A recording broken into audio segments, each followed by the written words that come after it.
so much for being patient and waiting for us to start. I think that's probably everybody now. So just to introduce ourselves, first of all, my name's Fiona Ferris. I'm Deputy CEO of Ireland's National Autism Charity and Advocacy Organisation. Hi, I'm Mandy. I'm a clinical psychologist and autism researcher at UCL, just down the road in London. So just going to go over a few housekeeping bits first of all. So you can leave at any time.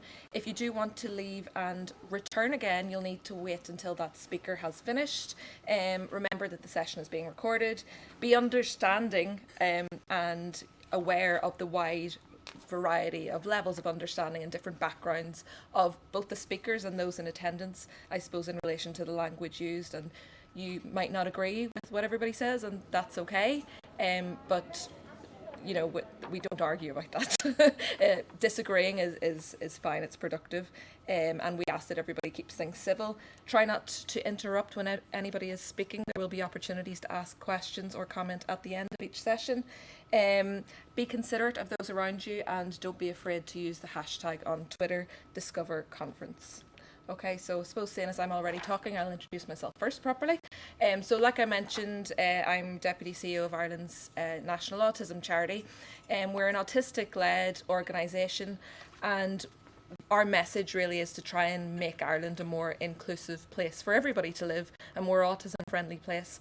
And by doing that, what we are actually doing is trying to educate wider society about autism. One of the biggest barriers that we experience for autistic individuals aren't actually anything to do with being autistic. They're to do with how society chooses to respond to individuals on the autism spectrum. So the first port of call is to educate everybody about autism and how you can support autistic individuals from all the way down in early years, nursery, right the way through to employment.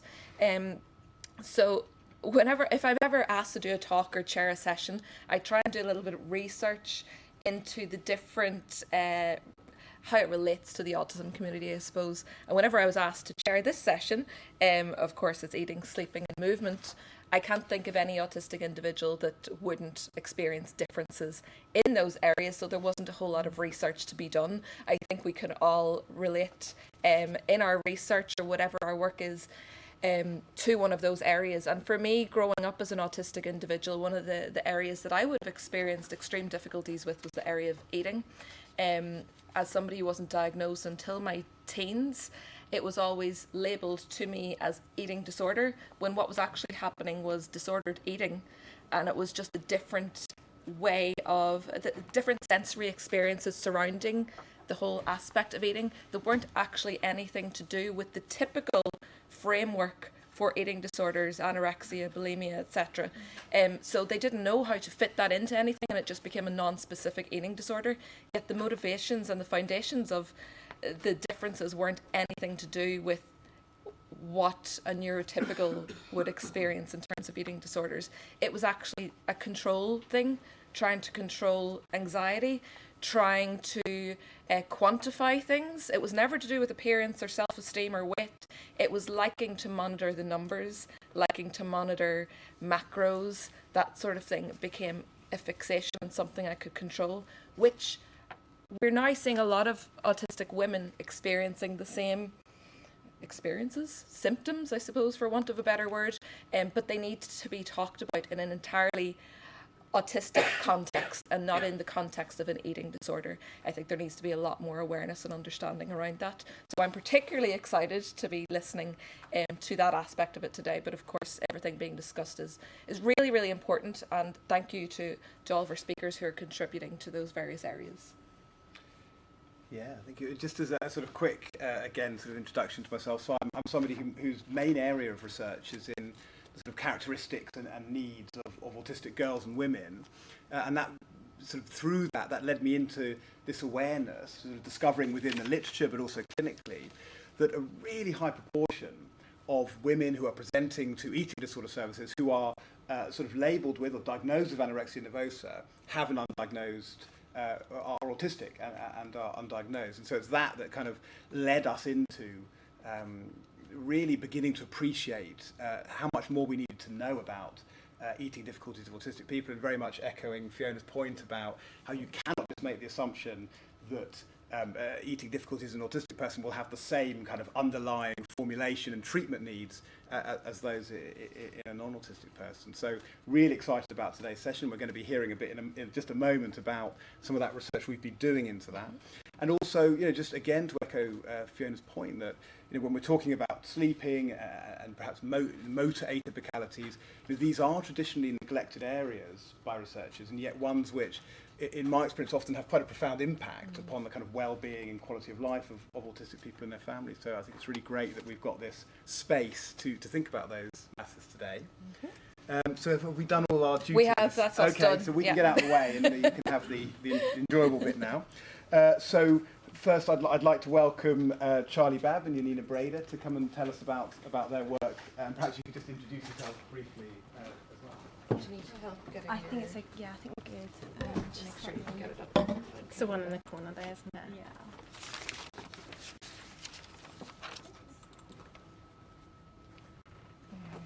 There we go. Okay.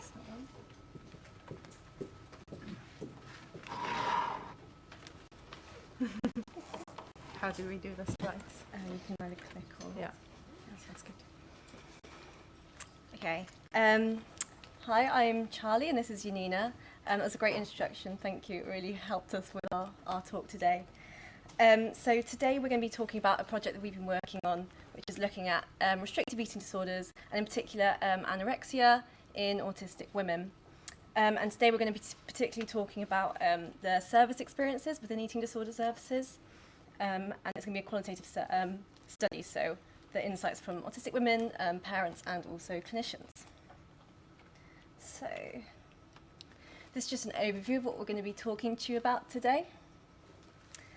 And for anyone who is less familiar with anorexia, so anorexia nervosa is a severe eating disorder, and it's characterised by a low body weight, a fear of weight gain, or behaviour that kind of consistently interrupts weight gain, and also a disturbance in body image.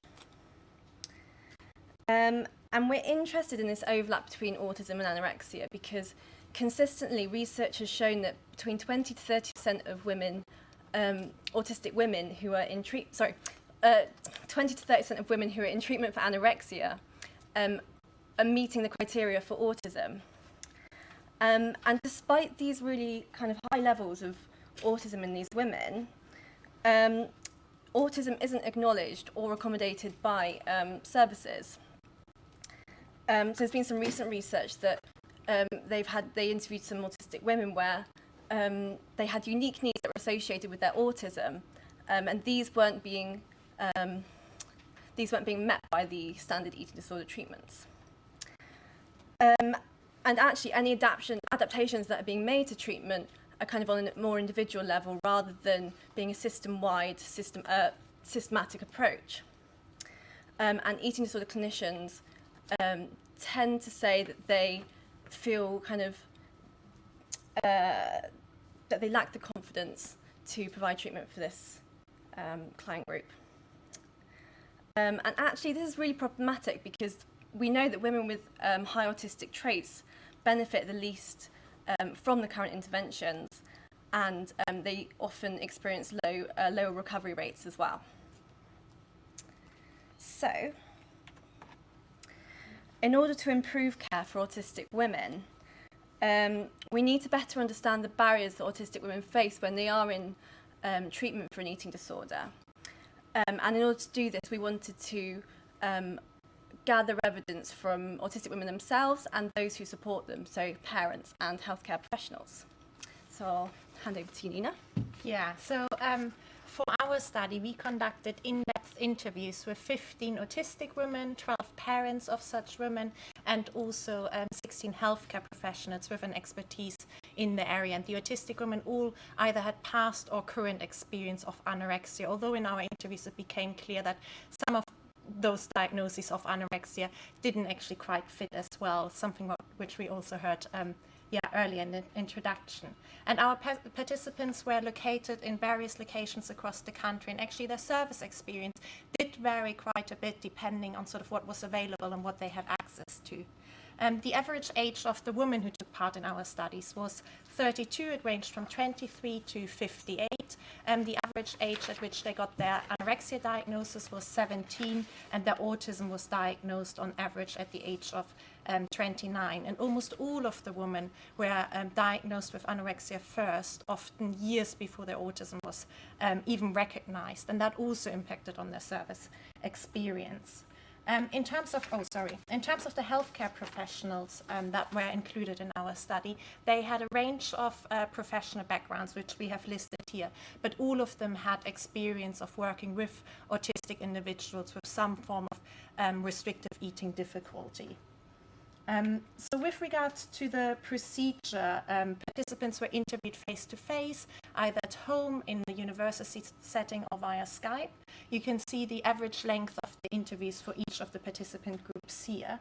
And in preparation for the study, we consulted 2 autistic women with past experience of anorexia, who sort of advised on the interview schedule and helped us to ensure that participation was accessible and comfortable for our autistic participants. And these 2 advisors also gave feedback at various stages of the analysis, which was really helpful. And we used something called thematic analysis to sort of identify patterns of themes across the interviews that we conducted. So what did we find? Based on our analysis, we generated 3 overarching themes: the misunderstanding of autism-driven behaviours, one treatment doesn't fit all, and service accessibility and engagement. And these are separate themes, but they do have some overlapping features within them, which will become more clear when we talk about each of them in more depth in a bit. And it's also important to mention that some aspects of these themes could also apply to other individuals with anorexia who are not autistic. Obviously, we only interviewed autistic women with anorexia. But there seems to be something about these themes that autistic people might be particularly vulnerable to experience certain barriers, or might have particular difficulty in dealing with them when they encounter them. So we're starting off with the first theme. First theme of misunderstanding of autism-driven behaviours. And this is an important theme that participants across the 3 groups did describe to us. Often related to their autism being undiagnosed when they were in the eating disorder services receiving treatment. So, for example, we had some participants telling us about the assumptions that some staff members had made about them, which often led them to feel bad about themselves or kind of feel alienated by services. So we have a quote here. I've had some staff going, "What are these?" and almost being insulted by my headphones and challenging any mechanisms I might have in place and making me feel quite small. And I guess leading on from this as well, participants reported that autism-related traits, things like stimming, a lack of flexibility or less desire to engage socially, these were often misinterpreted as difficult behaviours within the services, or a sign of ambivalence or disengagement from treatment. And actually sometimes it led to their discharge as well. So this participant here says, "For some people, it's not that they don't want to access the support and the therapy, it's the impact of the autism, rather than their resistance to attending or lack of desire to want treatment." And actually many of the clinicians that we interviewed also seemed to be aware of these kind of misunderstood behaviours, but it seemed that these didn't relate to the whole kind of eating disorder service team. And this clinician here said to us, "I don't think staff could tell between eating disorder related fear of having to eat something and an autistic meltdown where they really can't control themselves." And in addition to this, participants told us about how their anorexia and their autism were very closely intertwined, and this wasn't often recognised by the services. So we know that anorexia is conventionally driven by weight and shape concerns, but this is something that seemed less relevant to the participants that we spoke to. And as this quote here illustrates, "What I wanted was to be able to restrict food and over-exercise without losing weight. It was more like behaviours that I engaged with to feel calm, but would lead to catastrophic weight loss." So it seemed like instead, for some of our participants, their restrictive eating stemmed directly from their autism. In some instances, it was reflecting a sensory sensitivity to aversion to food or taste textures. And then for some, it seemed to be a way to cope with the stresses of being autistic. And it kind of it gave them a sense of control and predictability over the world when they were feeling a bit overwhelmed. But if clinicians assume that autistic women's behaviours are motivated in the same way as it is for other women with anorexia, and then they offer them the same treatments, this isn't only going to be ineffective because it isn't kind of targeting those underlying mechanisms, but it could also discourage them from seeking treatment in the future. So I guess to draw some conclusions from this theme here, there's a real need to accommodate the autistic behaviours that we see in the service settings, and also to adapt the content of the treatment and address particularly these autism-specific mechanisms, which leads us nicely over to our next theme. Yes, which is one treatment doesn't fit all. So this theme sort of relates to the treatments and the different therapy approaches that were offered to autistic women in services and sort of their experiences with them. And some treatments offered were perceived as maybe less appropriate for autistic individuals, in that the way they were set up meant that autistic people might be less able to fully engage with them. So, for example, cognitive behavioral therapy, CBT, which is recommended by the NICE guidelines as part of eating disorder treatment, assumes that people have certain abilities such as sort of a degree of abstract thinking or the ability to transfer learned skills into real life settings.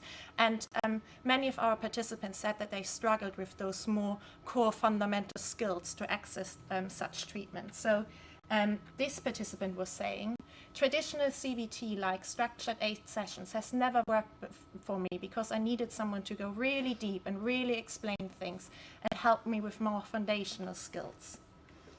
So that isn't to say that it doesn't work at all for autistic people. And in fact, some people told us that they really liked the structured approach, and it did help for them, but such approaches might need to be adopted or at least offered for longer periods than the standard in order to enable individuals to benefit from them.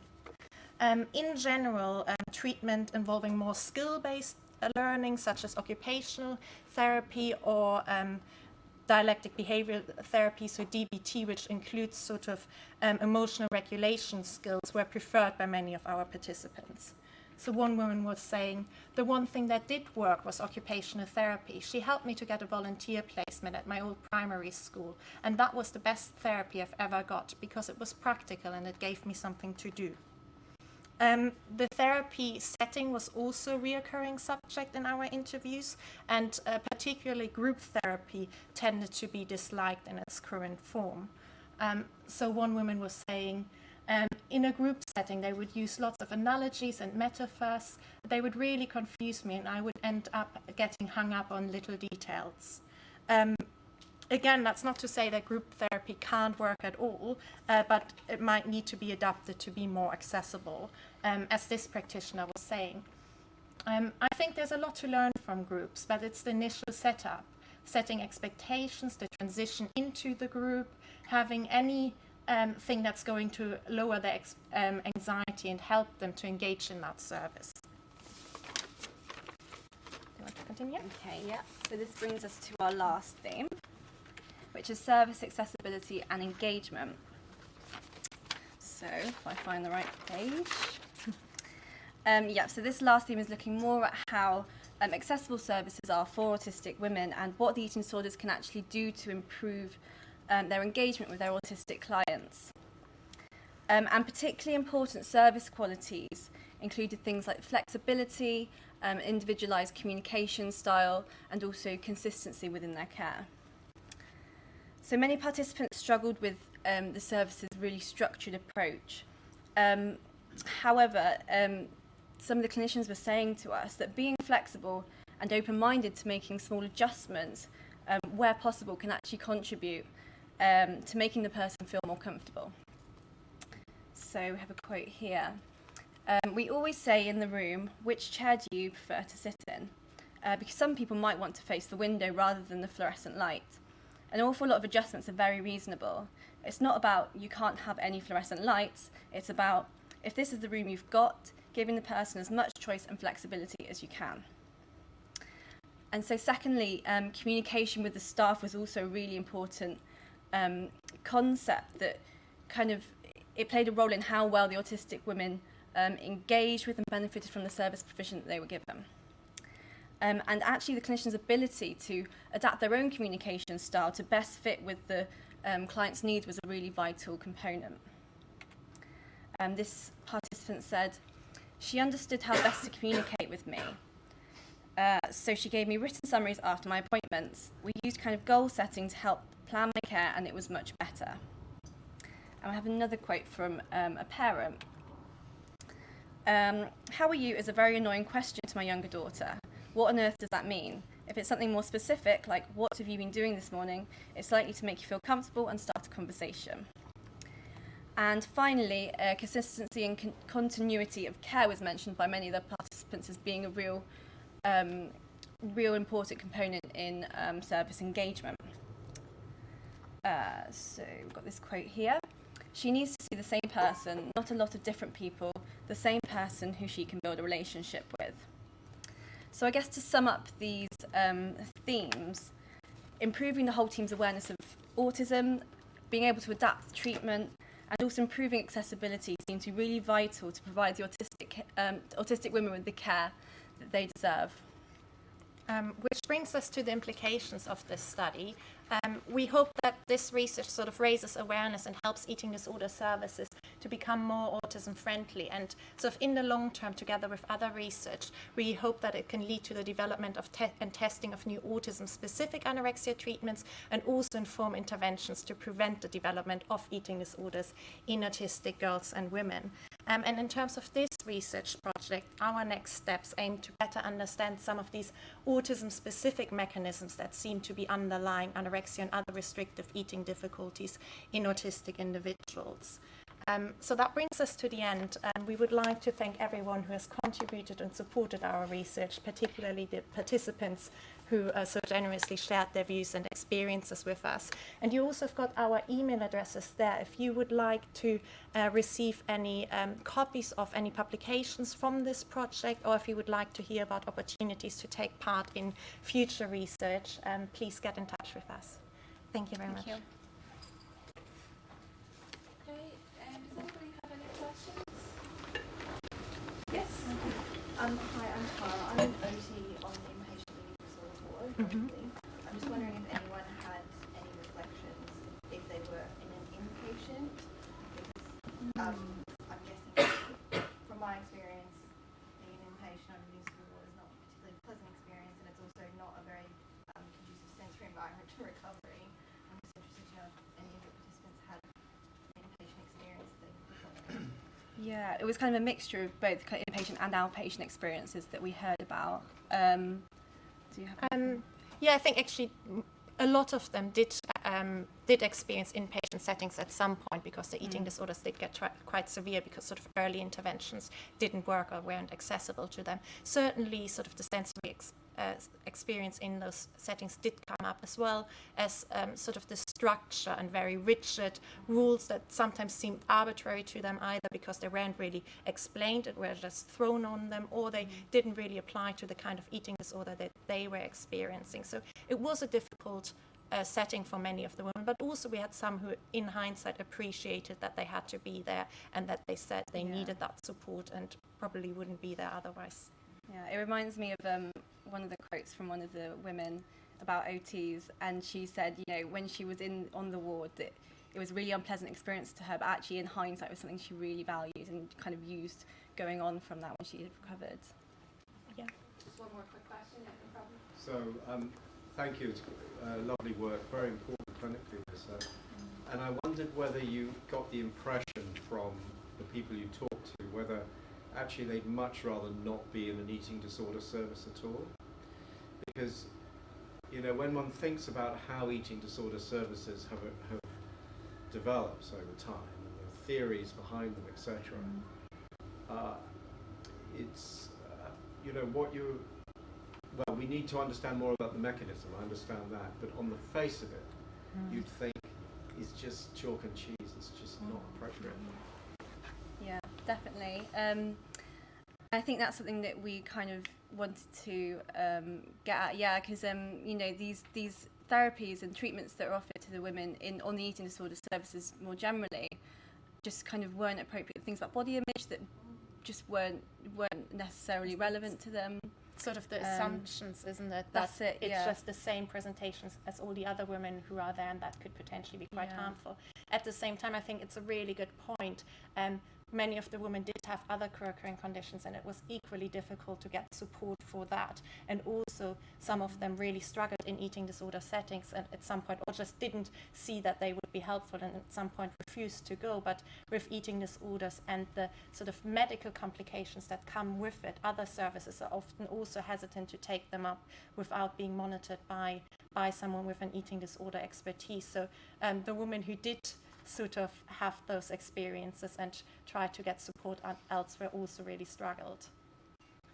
Okay, thank you so much. That was really, really interesting, and I think it's so important that this has taken place, and hopefully we see a lot more awareness of this in the thing. Thanks a million. Okay, so now we have Helen Taylor, who is going to talk to us about parents and professionals' views about parent-delivered strategies for young autistic children with eating and drinking difficulties. It's a small mouthful, isn't it? It's hard to simplify. No. Are you okay with it? Yeah, perfect. Thank you. Okay. Right, so just in terms of my background, I'm currently working as a clinical research associate at Newcastle University, and I'm obviously going to be talking to you today about the project I'm currently working on. But just prior to that, I've worked for around 12 years as a clinical psychologist in child and adolescent mental health services, so it's a topic of real interest to me, as are actually a lot of them for today for in here.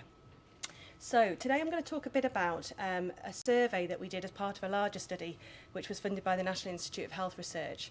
And the survey really was to find out about parents and professional views for parent-delivered strategies for eating and drinking difficulties in children with neurodevelopmental conditions. So today I'm going to focus specifically on the population that completed the survey, of which parents and professionals talking about young autistic children. The project's led by Professor Jeremy Parr and Dr Lindsay Pennington, and there's a whole host of other co-investigators throughout the country, including 2 parents of children with neurodevelopmental conditions who have been really integral part throughout the design and integration and analysis and, yes, lots of things, and have helped us do a parent advisory group throughout as well to make sure that everything that we're kind of putting out there is kind of as accessible as it can be. So in terms of the background, we know that eating and drinking difficulties are common in young children with neurodevelopmental conditions. And in terms of this particular study, we're talking about difficulties around eating and drinking that might be due to physical causes. So it might be children who have sort of low muscle tone, an unsafe kind of swallow, children who perhaps have things like cerebral palsy or Down syndrome. And we're also thinking about children with non-physical causes, so more of the sort of autistic population, where it might be due to sensory sensitivities, it might be due to the control and rigidity and all the other things that might lead them to have difficulties around specific eating and drinking. And also, actually, that should say there's also a huge overlap where a lot of children experience both. So in terms of where we're coming from, really what we know is that there's a real lack of information about what strategies are being offered and used by families, offered to and used by families, whether they're effective, whether they're felt to be acceptable to deliver, and also what are they actually trying to achieve. So what are the kind of important outcomes that we want to see change in, and how do we measure them? When we talk about strategies, we're talking about a whole host of things. So it could be terms like interventions, treatments, self-help, all the things that people do on a daily basis that they might not even realise they might call a strategy. So we're thinking as wide as possible. So really we're trying to address the question, which strategies to improve eating and drinking difficulties in young children with neurodevelopmental conditions could be tested in future research? So we're thinking about trying to improve the evidence base and try and find out what really works. So in terms of our aims, we had 3 main aims: to really identify which strategies are available and being used by parents of young children with neurodevelopmental conditions, to gather their views on the acceptability and the effectiveness of those, and also, again, how we know if they work, what changes would they see and what would be important to see. And thinking about how we use that information to then inform future research studies that can help us to develop this evidence base, which then helps us to have a case to put forward for services and for clinicians to use and parents. So In terms of the survey methods, apologies, the slide's got quite a lot of information on. I'll go through it bit by bit. So in terms of the recruitment, we recruited for 6 months. We recruited in a number of different ways. So we approached a large number of specialists in mainstream schools. We went through parent and professional networks, organisations, charities. We also recruited through NHS trusts. So that was parents and professionals. We are very fortunate to have access to 2 large research databases containing details of autistic children, so we could send information out through there, and also through the world of social media. So we, through a lot of the professional organisations, parent organisations, lots of opportunities to try and engage people through social media. So in terms of what we were asking about, we wanted to find out what strategies were being used, and we developed a list of strategies that we put onto the survey. And those were really developed from discussions with the collaborators, through a review of the literature, all the available literature, and then through having discussion groups and focus groups with parents and professionals to find out if these sorts of things were what resonated for them, were the things we'd missed, what else did they think should be on there, what were people coming across. So we tried to be as inclusive as we could, and these were sort of 25 categories that we ended up having, with also free text boxes where people could add other things we hadn't come across. We also wanted to find out, for those particular strategies, were they acceptable? Were they felt to be effective? Did people get training on them? How long did people think that it took for change to begin to happen following the interventions? And what were the important outcomes to measure? So in terms of the responses, we were very lucky. We had a huge response, really, and I'm just going to present part of the data I said today. So in terms of the data I'm going to talk about today, we've got 177 parents of autistic children and 346 healthcare professionals.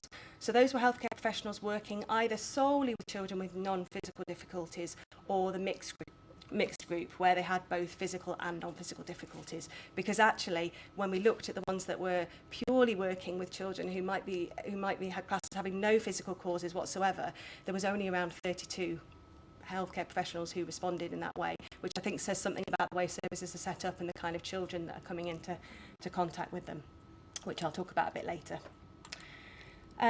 So, in terms of outcomes, we'll start there. What are we actually trying to achieve by working and trying to do things differently for these young children? So you can see I've put up some here that are coming out as most valued. So 2 of the kind of key ones that seem to be holding up are improved nutrition, better general health, better quality of life for the child, kind of less frustration and stress and distress around meal times. And interestingly, obviously for parents, very much a focus on trying to broaden the variety of foods that a child would eat. And through focus groups and things, a lot of that seems to be around kind of that concern around nutrition. But professionals not as concerned about that by the looks of it.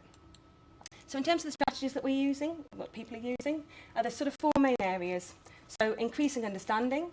That might be about providing information to parents about the impact of sensory difficulties on eating and drinking.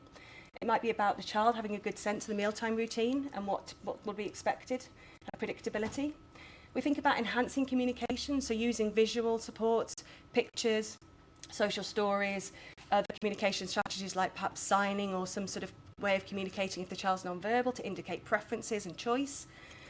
Thinking about making modifications, so to the environment, perhaps minimising distractions, thinking about the environment that the child's eating in. Thinking about the food and drink, so being aware of the textures, the tastes, kind of modifying that, the way it's presented. Thinking about the kind of plates and crockery and cutlery that's used, and trying to make that as user-friendly as possible. And more specifically, targeted interventions, so thinking about some that are very much around modifying behaviour, so it might be around particular prompts and then rewards and reinforcement for those particular behaviours. And also thinking about desensitising the child to specific foods. So the kind of very graded, slow approaches towards trying to get a child to take on a new texture or food that they're perhaps quite averse to. So they're the main kind of categories that are coming out as most commonly used. We found that the strategies were acceptable to parents, a very high level of acceptability for all of the strategies we incorporated in the survey. The training was quite variable, but that said, not all of those strategies, I think you could say, need training necessarily. Some information might be enough to go with. And levels of effectiveness varied. Professionals very sure about what they were delivering, parents less so. Change was quite variable. Some things were very quick to produce change, like the modifications. Other things like information sharing took longer to produce a change in people's views. And then really the key messages. So in terms of our particular study, we found that there are acceptable interventions available. The effectiveness is quite mixed and training's variable. There's relative agreement on the important outcomes we need to look at, but actually we found that the information being given out to families is very inconsistent and services are very variable in what they provide. So in terms of future research, I think one thing that came out very clearly was that there's some gaps really in services for this particular population of children. Like I said, not a huge amount of professionals working very solely with children with these difficulties, and certainly very varied responses from those professionals as to how they work with children. And really, I think the thing that comes through most strongly is about providing information for all parents so that they can enable shared decision making and help to kind of produce more of an individualised approach for the family and for the child to meet their particular needs from the sort of wealth of strategies that are available. And there's a website there and an email address if you want to get in touch to find out more, because this is part of a very big study.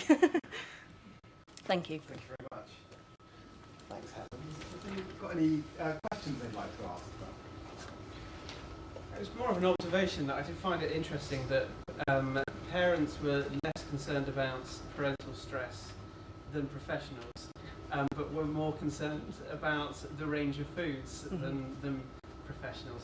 Just wondered if parents just kind of live with a certain amount of stress anyway, that they accept that as part of their lives, really. Yeah, and it's interesting because we've obviously had the opportunity to do focus groups and things as well. Some of the things that have come out is that a lot of services are so focused on kind of weight gain and nutrition and things that actually that's kind of a lot of the messages parents get, and they become quite focused on that, and yes, less concerned about themselves and just getting through the day. It's very much about how do I get my child to their potential.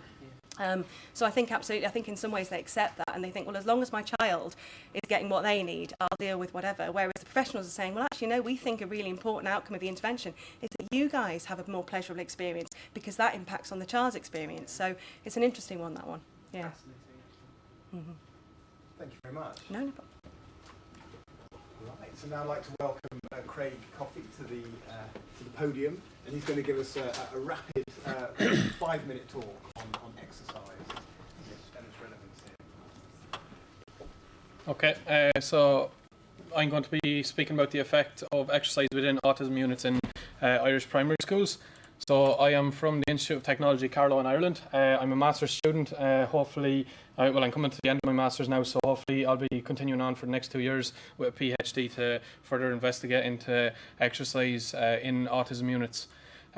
So some of you might ask why exercise. In my opinion, it's definitely overlooked, but the research then will say physiological benefits, psychological benefits, and will improve the quality of life for children and adults. So exercise can increase muscle strength, muscle endurance, and increase the time to recover from health problems, and then it will decrease childhood diseases and risk for later life illnesses. So then just looking at some of the research that's already there regarding exercise and autism. So this paper looked at physical activity during the segmented school day. This is more so a walk and exercise activity. So they found that low levels of physical activity and lack of experience in teaching exercise to autistic children led to development of obesity. And for the teachers, the main thing was they didn't know what to do, or they couldn't get the children involved in games or physical activity.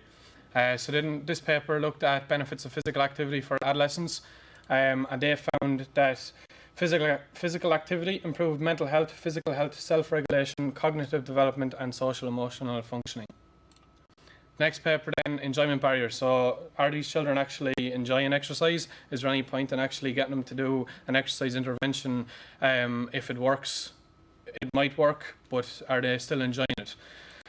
So this paper found that there was improvement in social skills, self-regulation, behaviour and academic performance, and there was a decrease in disruptive behaviour and stereotypical behaviour. However, some autistic adolescents reported that they were afraid of getting hurt during physical activity. They also said that they were too busy to partake and that exercise was boring. So this main factor actually came from their competence. So they didn't believe that they could perform the exercise as proficiently or to the same skill as neurotypicals in their classes. So our exercise program then, the aim of the project was to examine the effects of an 8-week group physical activity class on succeeding in class time. So we were given teachers' feedback. So the intervention has been rolled out to 6 schools and 9 autism classes. So in each autism class there is 6 children and they're specific to that class. The autism unit or autism class in Ireland is actually part of a mainstream school, but it's just a section off, and most schools have at least 2 autism units. So we had a total of 45 children observed in this study, and that's just one school that has an autism unit across from the main school itself. So our intervention then, it was an exercise-based intervention based around fundamental movements, and I'll speak about them in a second. So the teachers provided a written statement after the exercise intervention. It was based in the children's school, in and around their classroom, hall and outdoors. So one main problem I found that most children didn't have access to a sports hall, so we had to use their classroom, move all the tables and chairs back, and there was enough space. So the teachers could actually implement this program further than the 8 weeks that I was in the schools. So there were 6 children in the class, as I already said, and we were in there for 1 hour a day, 3 days a week, typically Monday, Wednesday and Friday. And most of it then was, well, all of it was completed by myself in all the schools. So the exercises then, the fundamental movements we completed was running, jumping, landing, throwing, catching and various amounts of crawling. And all these movements were done in an exercise first and then progressed onto a game. So once the child could do the exercise proficiently or they were happy enough with their skill level, we progressed it onto a game for the children. So how did we actually teach then? So we used visual aids in teaching, so a to-do list and then a picture of how to do the exercise or even the games for the children. And after week 1, the children were actually putting the pictures together on how to do the exercise. And then we had a done list for the children. So every day I brought these in. The children could then take the to-do list onto the pictures and then put it to the done. So they had a visual schedule. And then to further teach the exercise, there was also videos used on a tablet. So we used the warm-up games, head, shoulders, knees and toes, snatch the bacon. Then main phase, we done some throwing, jumping, running through ladders. And then one game, specifically cat and mouse. The mice had to come out, get the cheese and get back to the home as quick as they could before the cat caught them. Now some children didn't understand this game to start with, but after a couple of weeks we got it done. And then our cool down was flexibility stretches for 5 to 10 minutes.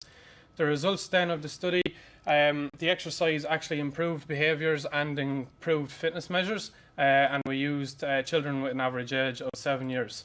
And then what the teachers said, it was fun, engaging, children were stronger, they had increased energy levels, it was challenging and they became more flexible. It was the highlight of some of the children's week. The children became calmer in class, their concentration improved, their listening improved, they had less timeouts and less meltdowns. They had more turn taken in class and in the exercise intervention itself. And then their behaviour improved, their attention improved, motor skills improved as well. And for teachers and children, they rated 5 stars. Thank you very much, Brede. Any questions? Yes, so I'll take you first. Oh, I've asked a question already. Do you want to? So fitness measures, we used a 20-metre sprint, a standing broad jump, a stork balance test, a hand grip strength test, and a sit and reach flexibility test. So they were the 5. It was kind of based off the Eurofit / modified Eurofit, or the Eurofit special. Great. And yourself? Hi. So I've been a support learning assistant in one of the mainstream schools in Wales, but it has a autism department for the children there. So basically, when I follow them to the PE classes, there's some ASD children. They do the exercise, but they just like running around, and they have problems of being able to work in a group with other normal students. And how do you propose that they could maybe something that could increase the interaction between like the normal students and the ASD students? Because for some of the mainstream schools, basically the students with ASD and the normal students, they will have lessons together. Yeah. Yeah. Yeah, so I actually found that problem myself, and I thought just persistence is key. Looking at some of the children that I have worked with, we've worked with 51 children. Now, majority of them didn't actually take part in the 1 hour of exercise for the first couple of weeks. We had one child who took part in 15 minutes of exercise for the first 3 weeks, and then his average exercise improved the whole way throughout. So if he wanted to take a break, we let him take a break. It was more so trying to encourage him. So after a couple of weeks, the kids had all the games or exercises performed. So if there was a day that he wanted to step out, I'd go over and ask him, what exercise would you like to do? So it was more so not about what exercises you want to do, it was more so about what exercises the child wanted to do. So it was a child-led program after a couple of weeks. So they knew what exercises they wanted to do, the same as if I had children saying, can we do this game instead? So, or even they tried to make up a game. So if it fell within what I was trying to work on, so we had children who wanted to jump, and I wanted to focus on jumping, yes, but they came up with their own game. So the floor is lava. I let them use that game because it was the exact same thing that I wanted to do, just their way of a game. So it was a small bit of give and take. I let them have their game, and then I'll say to them, if you have your time for your game, maybe you might have time for my game. So it was a small bit give and take, and it actually, if you empowered the child, I felt that they bought into the program a small bit more. And just one more question. So in a world where challenging behaviour has been historically treated with low-dose antipsychotics, and the result of that being weight gain, we see in children and young people. But there's a push now towards like programs like Stomp Stamp, the reduction of and appropriate use of medication. How can this kind of spread further to, one, actually address weight gain through medication, but actually the other part that's more important about, as you've raised around the actually ways of improving behaviour, ways of improving activity and engagement. Yeah. Do you have views for the future? So I think it's more of a, so like in our country anyway, they're trying to bring out autism and exercise classes for teachers. So actually trying to teach the teachers or train the teachers on how to go about arranging a class or actually doing an exercise class. I think that's where the book kind of lies, trying to get teachers involved more or actually training them up. Like in the schools that I was in, I gave them a booklet of what exercises I done, how to do them, and I gave them the pictures of the storyboard creator kind of thing. So I empowered the teachers that I worked with, and even being in contact with some of them now, they're still doing some of the exercises that I've done. I just don't think there's enough awareness around it. With regards to the weight thing, I think that's more of an epidemic for every child. At the minute for the PhD, I'm looking at neurotypicals against autistic children, and the weight there is, there's no difference really. It's looking very similar, and I think technology might be the problem there, or that's what I'm surmising. So I think that the weight side of it is more of an epidemic for every child in the whole world. Great. Thank you so Thanks. much, Craig. That was really interesting. It's great to see another bit of Irish research as well. So now we welcome Caroline Bulmer, who's going to tell us about the impact of Sleepwise parent support and education programme for pupils and their families, and the feasibility of this being delivered by school staff. Hello everyone. So I'll start by saying I'm not a researcher. I'm an occupational therapist based in a special school for autistic children, but research is very important to me in terms of making sure we know what we're doing works, and kind of not just leaving it all to the academics, basically. Okay, so I'm going to talk to you about a pilot project we did at the school setting. We used a few different measures to get information, and that was depending on what the what the parents were able to access and use themselves. Sleep diaries we found really helpful, but not all parents were able to complete them. They were too overwhelmed with other things. So we tried to mix things up. Some of the challenges that were faced by families were obviously sleep deprivation, a big part of it. And the main reason we chose this as a focus was because parents and students had identified that that was a priority for them, rather than us saying this is what we want to look at. So normally this wouldn't be perhaps something that would happen in a school, something that they would school staff would run themselves, but we know that our families found it really important, so we wanted to do something to support them. And again, I'm not an expert in sleep, but I accessed some training and was very much let's work with the families together on this and see what works for you guys. So the school is in West London, and there's a housing crisis happening. Space was a big issue for a lot of the families, and that's the case whether you have an autistic child or not if you live in London. So many of the families living in studio flats, several children at once, and that's, I think, a really important consideration in terms of prescriptive advice and not having a one-size-fits-all approach for addressing these issues.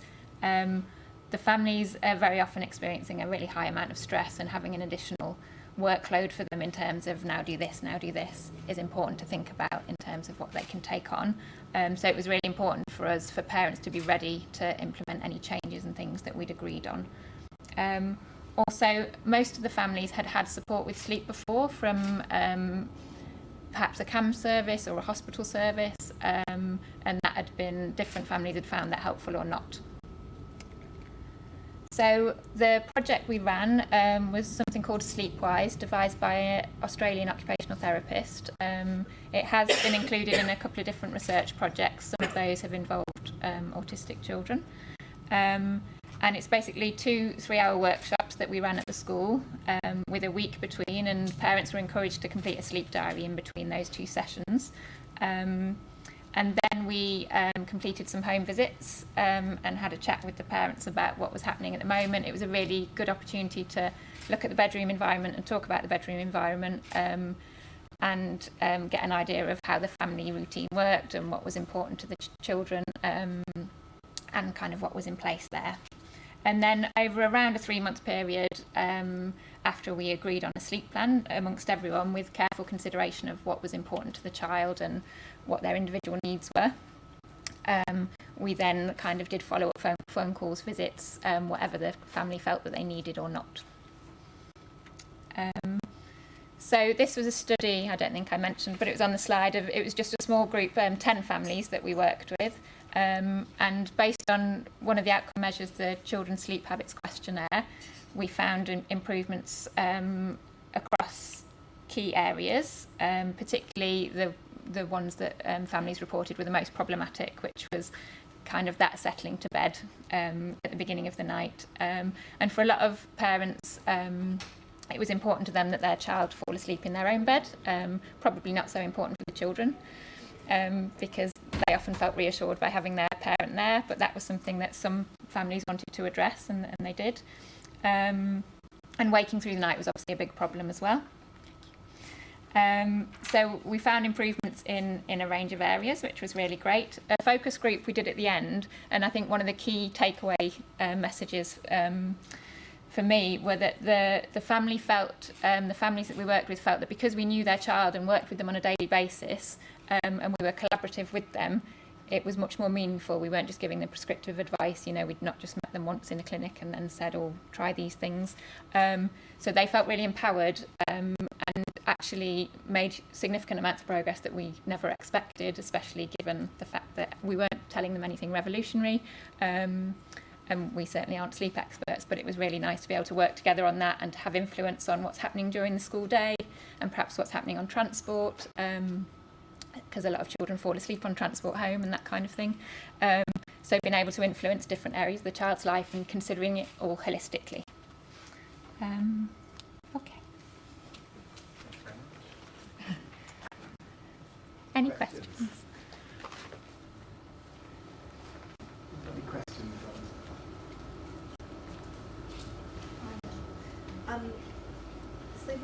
I'm Australian, so it's quite often used in Australia. Is there that much take up generally, or how did you guys find out about it? Is it used widely in the UK? No, I believe not. Whenever I mention it, people go, never heard of it. Because it's the same with the kind of toilet time as well, which is the sister one. Okay, right, yeah. No, I believe, so we'd done a bit of research around parent education programmes and what was offered and what had some evidence base already that we could replicate, and that one came up as a good one that we could work with. But we actually struggled to get hold of it as well. So now when I present this, everyone wants it. And but we were fortunate enough to be able to meet the author because she was over in London, and had a meeting with her, and got some insight from her, which was great. But yeah, no, I don't think it's very well used over here at all. Thank you very much. Okay, thank you. Now I'd like to welcome Emma Gowan, who's going to talk about imitation and coordination of autistic people.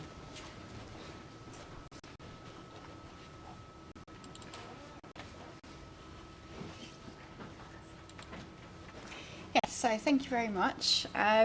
Yes, I'm going to concentrate on some work around imitation, but under a general umbrella of coordination difficulties. So we know that coordination difficulties occur in a large number of autistic people.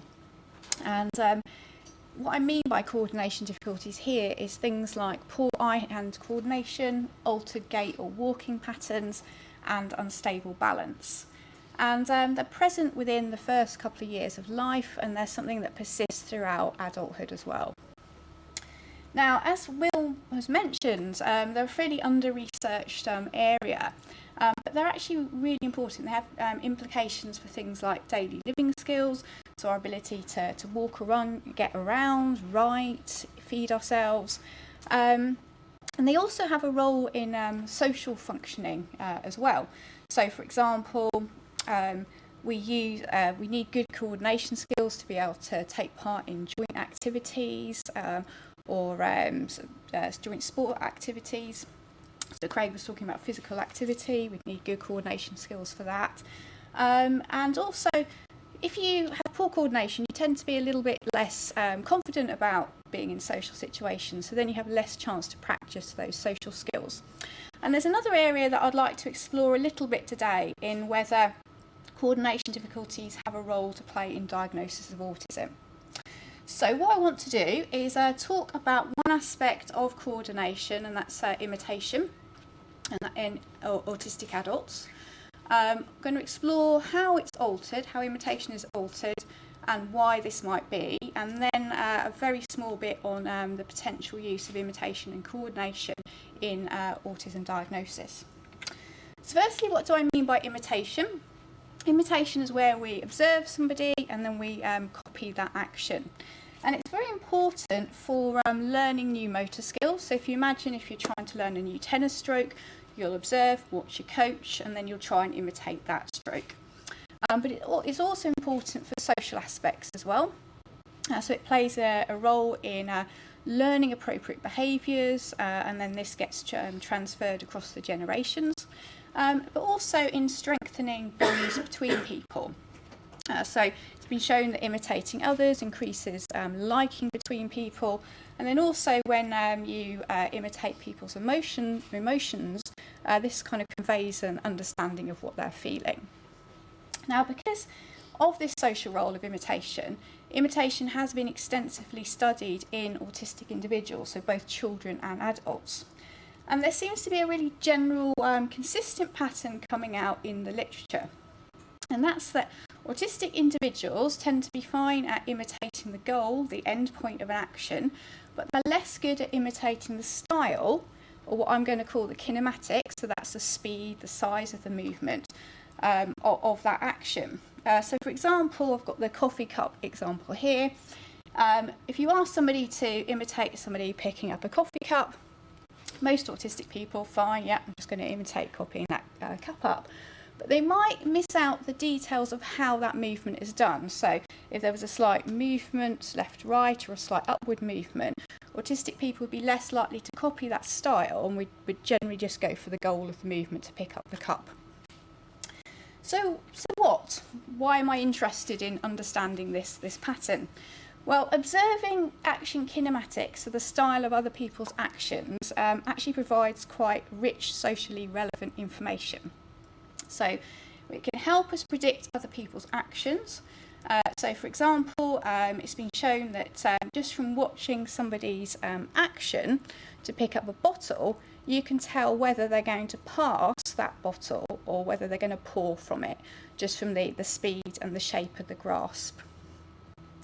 And these action kinematics are also very important for learning new actions. So, for example, instructors will often enhance or exaggerate particular features in a movement sequence that might be important to make that action.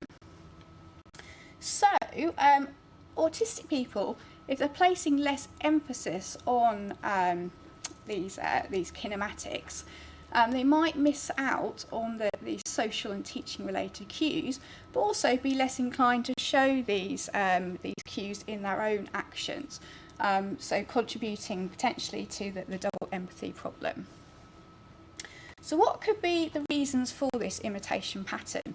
So one could be the coordination difficulties that I mentioned earlier. So if you've got poor coordination skills, you might be less good at imitating. And the literature does suggest that there are links. So if you do have poor coordination, you do have poor imitation. But it's not the whole picture. So when coordination is controlled for, it doesn't fully account for imitation problems in autistic people. So there's something else going on, and what we've been exploring is the role of visual attention. So in some earlier work that we did, where we asked people, so non-autistic and autistic people, to copy a hand that was moving between different points, we tracked people's eyes, and we found that the autistic group tended to spend less time tracking the hand and more time on these end points. So it's possible that they're getting less visual information from the movement that they're observing. And so in this work, what we wanted to do was examine the role of this attention on imitation performance in autistic adults. So this is our imitation task. We've got people will be watching videos of a hand making some actions. And this is a video sequence of life-size movements. And they'd be instructed to observe the movements and then imitate as accurately as they possibly can.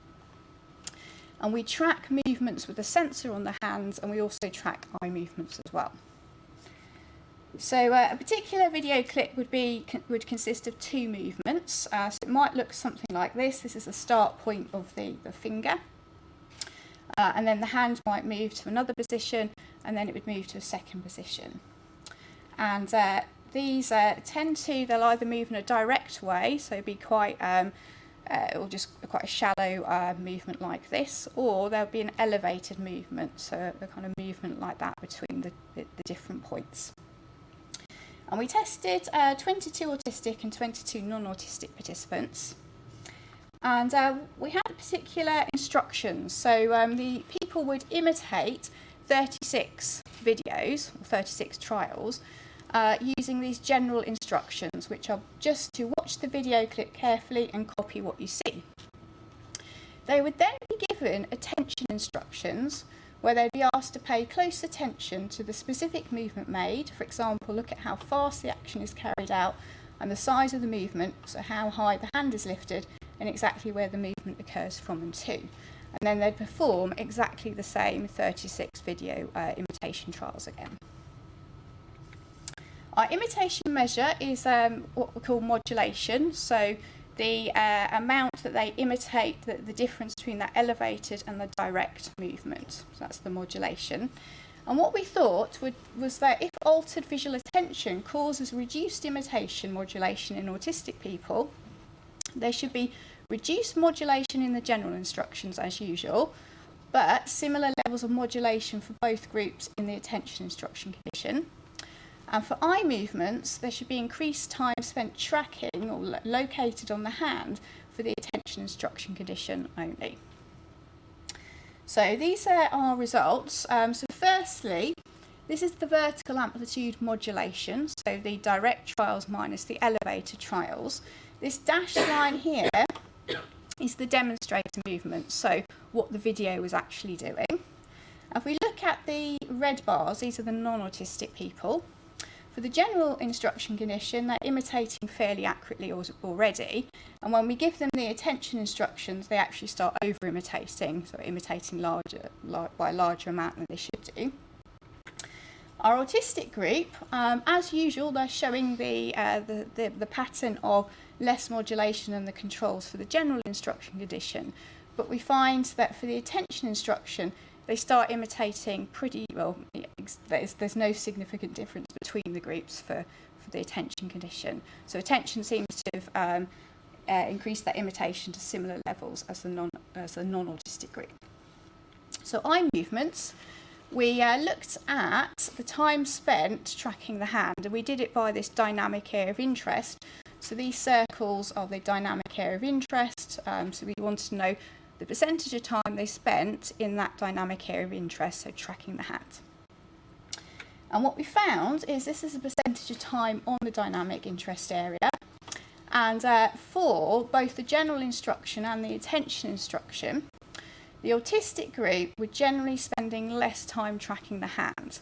Although there's a trend here for the groups to look at the hand a more similar amount of time, this wasn't statistically different. So for both instructions, the autistic group were still tracking the hand less than the non-autistic group. So in general, these results are showing that attention to the observed movement does influence the amount that autistic people imitate. So moving on to the second shorter part of my talk, I'm interested in understanding whether coordination difficulties can be used in diagnosis. So as we'll know, as many of you will know, improving adult diagnosis is in the top 10 priorities for Autistica. And why am I particularly interested in coordination difficulties? Well, they could potentially be quite relevant for diagnosis because they occur in the majority of autistic people. They're present from very early on throughout life, as I mentioned, and we can also get very objective and very detailed measurements using quite cheap off-the-shelf motion trackers now as well.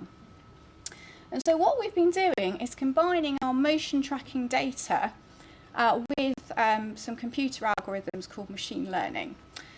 So what we've done is we've combined our imitation data, where we've got our kinematics, and we've got lots of different kinematics, so about 40. So things like acceleration, velocity, jerkiness of the movement.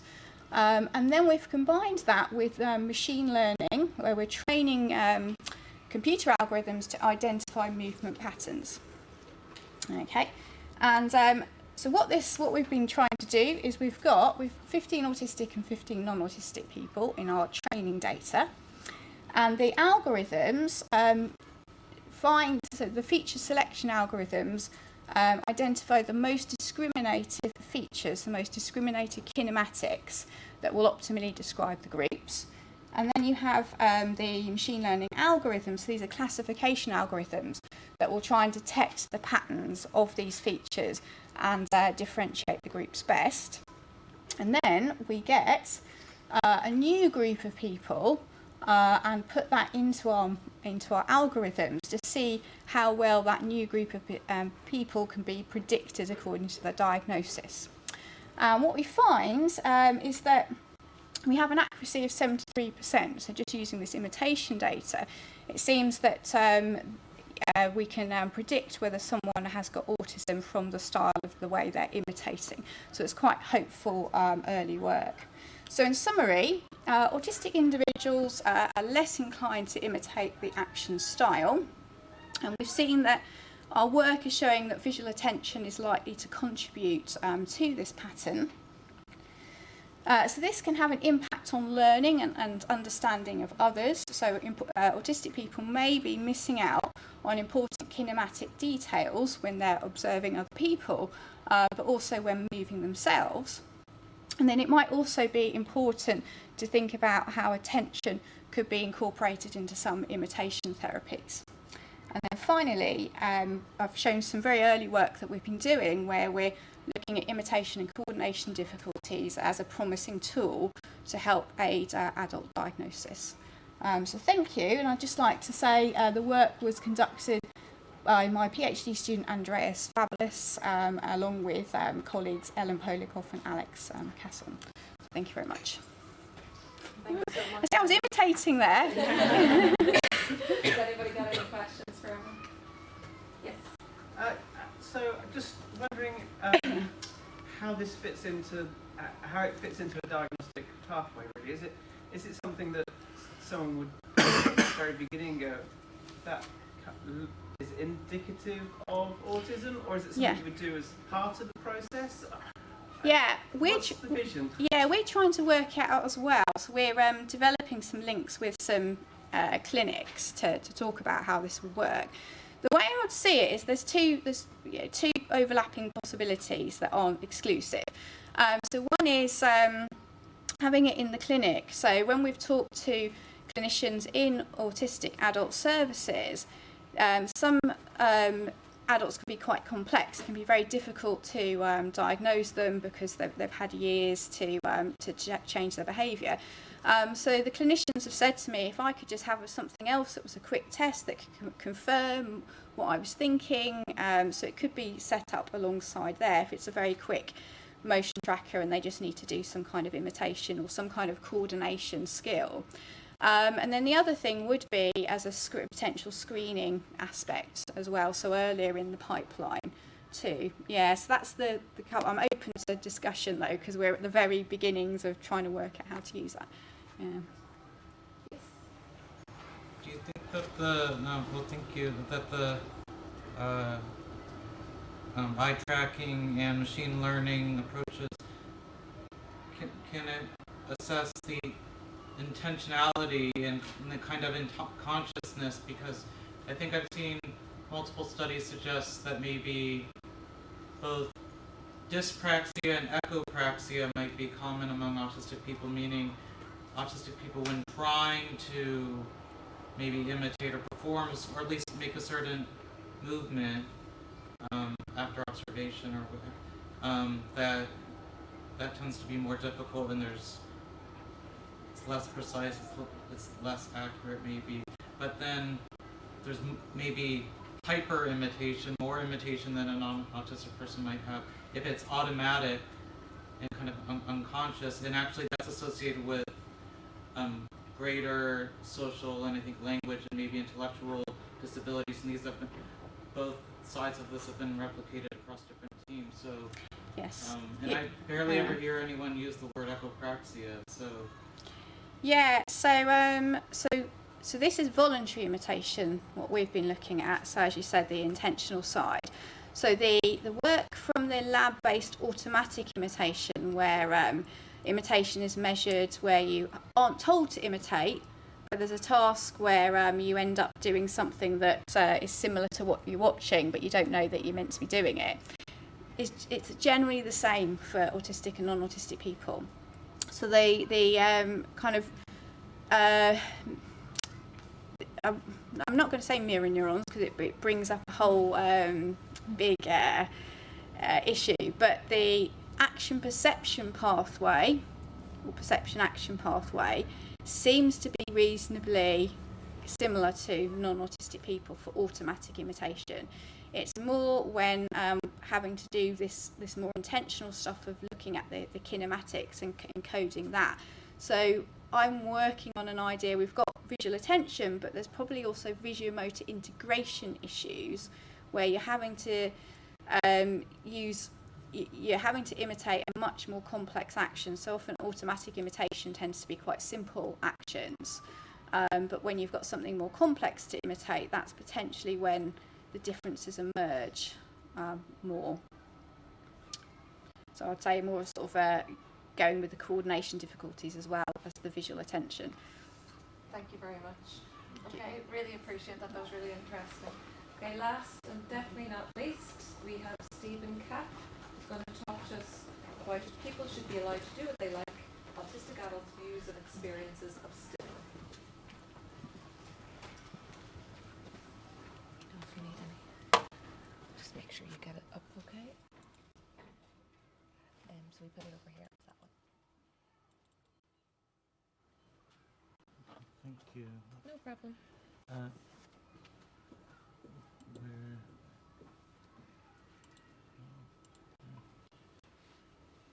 Okay, so how much time do I have? Are we running behind? Fine. I set the clock from when you start. Okay. So don't worry. So I have as the quote implies, a qualitative study, and it was part of a team. I led the analysis and writing, but we explained our roles in the paper, and it was published in Autism with the same title, so you can find it there and see the organizations and the funding agencies here. So this is basically a study about why autistic people, adults, STEM, what are STEMs, and social reactions they've experienced according to their report. So the background is that well, this is changing somewhat, but often repetitive motor movements have been referred to in negative ways, whether it's the term that's used or perhaps or just the way that it's described, and also the applications in terms of often there still are studies that aim to try to treat and maybe eliminate stimming, especially maybe using some behavioral methods, sometimes in occupational therapy as well. Again, I think there's growing recognition that maybe it could serve some functional purposes, but historically a term like motor stereotypy, and that's kind of the term that's in the diagnostic criteria. Sometimes it's even defined as meaning that it's purposeless, and sometimes even Oxford dictionaries use dehumanizing language, saying that it's animalistic, and but now at least scientists are maybe starting to say, well, they're starting to propose directions or a functionality, or admit that maybe they've been wrong. So, but autism, and I think part of this has been shaped by the voices and activism of autistic people and allies in the neurodiversity movement, for example, saying that stimming is a useful coping mechanism, and it's a form of communication, and maybe behavior itself is communication, means something, and Robin Stewart is an autistic researcher. She's participated as part of different teams, and she conducted a pilot study that was at the International Meeting for Autism Research 4 years ago. But it was an online survey with 100 participants, and it found most autistic adults reported that stimming has purposes for them, such as to cope with anxiety, or to calm down, or to reduce overstimulation, and they usually reported enjoying stimming. But this was not in a paper, and in an in-depth study on paper, especially on autistic people's perspective on stimming, has not, to our knowledge, happened prior. Oh, and I have this image because there's a clinical practice called quiet hands, which is about trying to kind of repress or eliminate stimming, and it's been used as a metaphor. Loud hands has been a reaction to mean kind of cultural voice of autistic people, as well as the fact that stimming in and of itself, like hand flapping most specifically in this case, actually can be a form of communication, and it might be done by people who don't have oral speech, but but it might actually communicate, for example, their emotions. So we wanted to understand what these stimming behaviors are, and I'm using the word stimming in part because autistic people have reclaimed that term. People like Ivar Lovaas had used the term self-stimulatory behavior, and so that made the term popular, and then it's become a shortened, reclaimed kind of form of stimming. And so we want to know from autistic adults what they think stims are, why they stim, and what value, if any, it might hold for them. So we recruited 31 adults in the southwest of England and in London.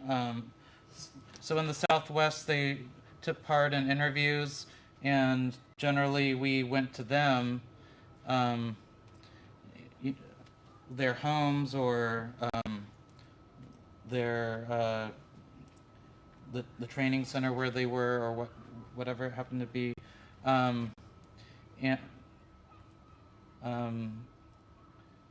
but there were also two focus groups of 6 people each, one in the southwest and one in London, and so we combined this because these were both essentially a form of semi-structured interview.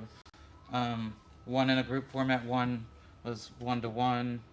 The focus groups were 90 minutes and had a particular focus on stimming, whereas the interviews had more detail, but they also were part of a wider study. So, so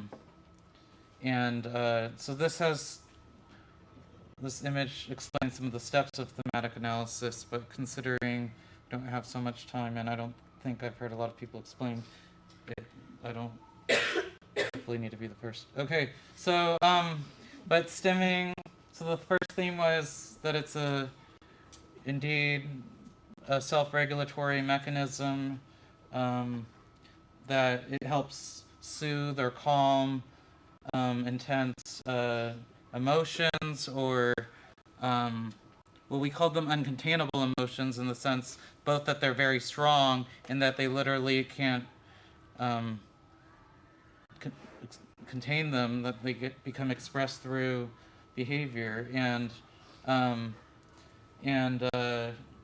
so, but those emotions directly cause stimming, but the emotions are caused by sensory overload or intense thoughts, and so obviously the sensory overload would come from the sensations in the environment, but the thoughts could be just, from one's own head, or could also be related to whatever is obviously going around, and this is kind of a feedback loop, and that behavior of stimming could be famously a movement such as body rocking, hand flapping, finger flicking are the most famous examples, but there were sometimes, at least when they explained the purpose, sometimes there were less traditional examples like doodling, and vocalizations could be grunting or whistling or whatever it might happen to be,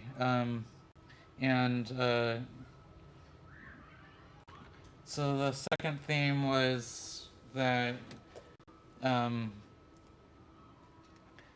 stimming is often devalued in their social processes that stigmatize the behavior, but also that it can become destigmatized and accepted through understanding. So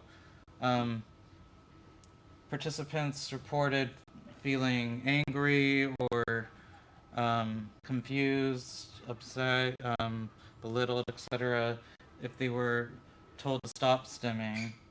And so many in response tried to suppress them, at least in the moment, and maybe transmute them publicly into a different format that provides similar feedback, such as someone mentioned chess and tennis for similar arm movements as hand flapping for him. Or concealing it from the behavior from view, such as under a table or something. And so they wish to avoid harming themselves, and they generally wish to avoid dangerous behaviors as well. Sometimes there were behaviors that were potentially risky, and they didn't want to alarm anyone. And they became, in the experience that stimming was less acceptable as they got older. And there's actually some developmental literature that maybe it's basically typical in babies and toddlers, infants, and again, so the others' understanding held the key for acceptance, and so stimming. We didn't find anyone report anything to the contrary. We didn't find any results that contradicted this account. Some people said that they didn't know why they stim, or they weren't really that aware of it, but they essentially described that they did do it. And but they all did describe examples of stimming behavior, and they did have different attitudes about their own autistic identity. Some were recently diagnosed and stigmatized, and others, seemed to be more comfortable. But it wasn't an activist sample, and yet no one inherently disliked all their stims. They obviously didn't want to be hurt by them, but they didn't like but no one consistently disliked their non-harmful stims in and of themselves, as opposed to the social reactions to them, because they could communicate their emotions, and actually, this isn't talked about as much, but help their concentration and learning. And so it's important to understand and to accept stimming, and it seems that obviously the understanding is very important to accepting it. This does still leave opportunity to try to treat in humane ways some self-injurious or dangerous behavior, and try to humanely maybe prevent. So future directions are to understand maybe what autistic people view as the causes of stims, but also especially what they think about maybe treating them, because might be hypersensitivities, cognitive inflexibility, emotional dysregulation, or difficulties with these areas. So, but it also, again, people mention things like kind of shutting their eyes or doodling, and some of these examples I don't think even made it into the paper, but I was interviewed recently for Spectrum, and I did write the article, and of course they always put it into their own style as well. But they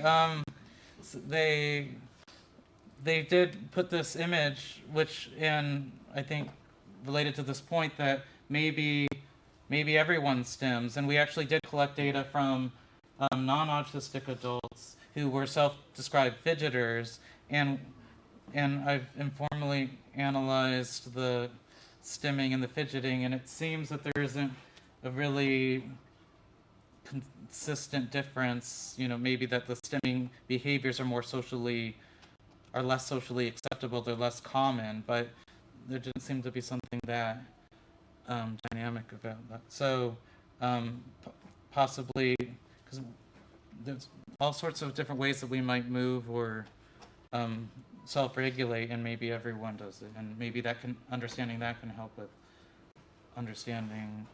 with accepting stimming, so in autistic people too. So thank you. And I did hear some acknowledgments, and that's directly from the paper, and I just felt guilty for not having autistic voice other than my own directly in here for a qualitative paper, so here's a few examples of quotes. Thank you very much for that really excellent talk. Has anyone got any questions for Steve?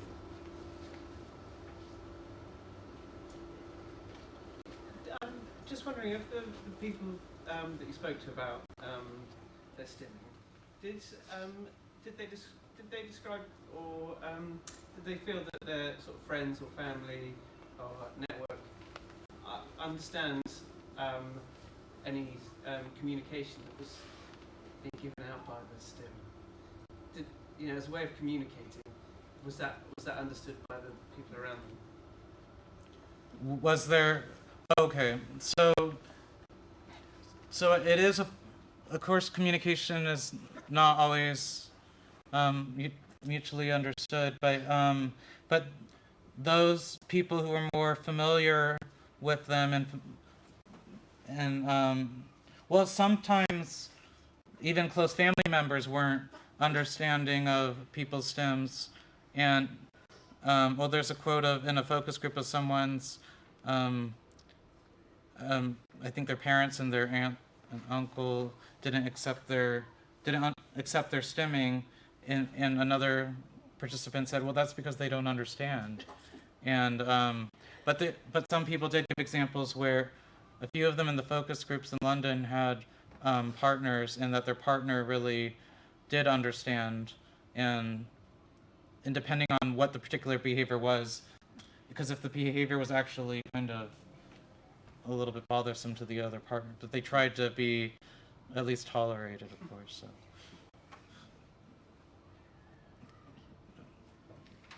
I just wondered what you said about interventions for harmful stimming behaviours.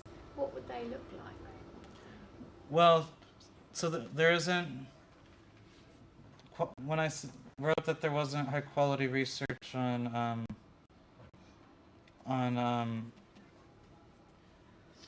ethical treatments for stimming. So if you literally restrain someone, then it might stop them from body rocking if it's like just forcing them to not move their body. But that's not really a long-term solution, for example. Or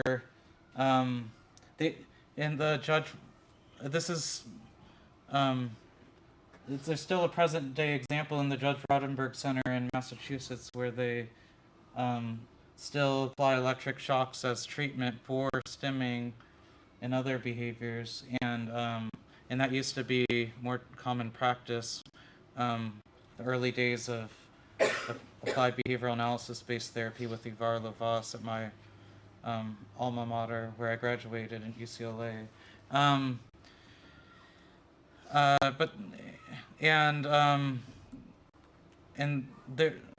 there are different forms of quiet hands and trying to teach children to be table ready for school is still fairly common, but it's usually not as inhumane as before.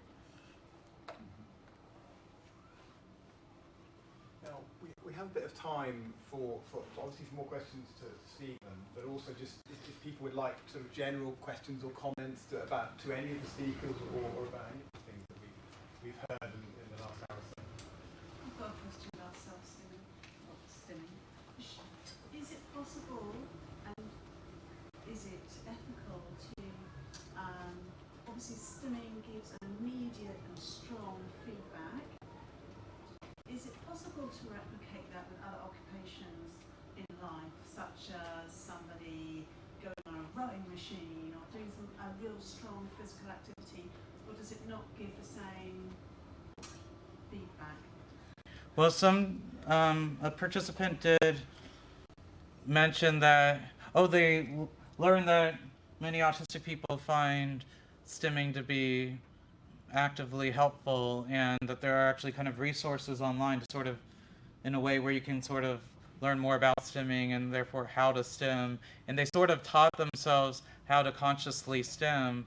And so, because if you're talking about any kinds of maybe conscious, is there a question implying maybe that stimming is usually kind of involuntary, even if it's beneficial, and therefore, because there can be performative acts these behaviors, and the boundaries of what the behaviors are is a little unclear.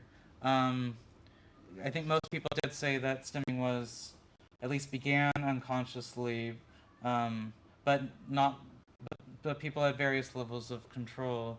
And I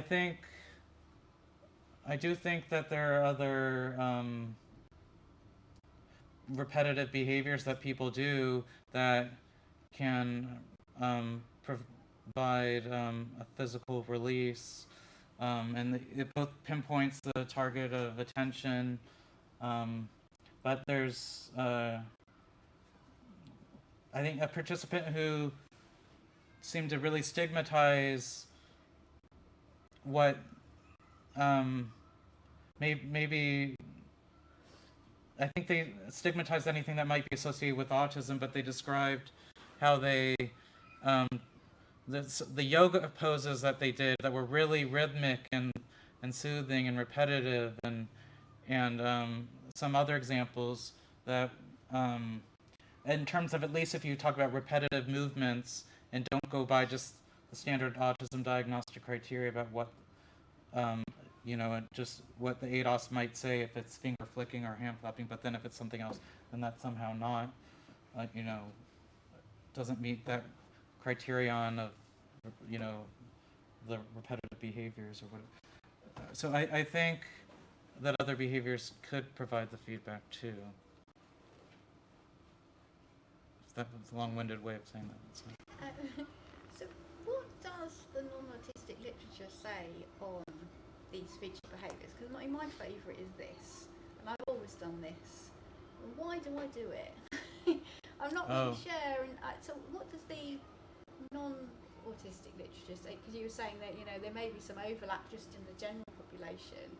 So I just wondered if there was some literature that looked at that. There is there is literature, for example, that so-called fidgeting might help, tends to help children with ADHD to actually concentrate and perform cognitive functions.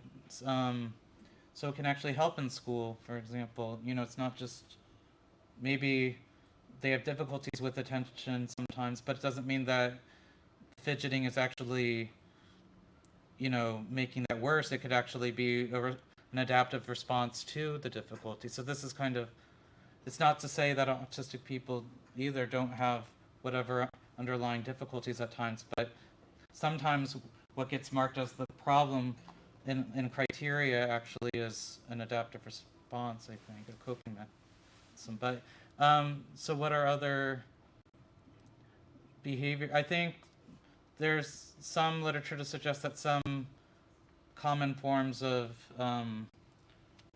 fidgeting or other behaviors are not as stigmatized as autism, and I think they often perform a self-regulatory function. If people get bored, for example, gets a lot of research about boredom. People in lectures are more likely to, So I haven't been doing it, so that's okay. I haven't been doing it. But sometimes there are also happy causes of stimming, and I didn't mention it as much, but there's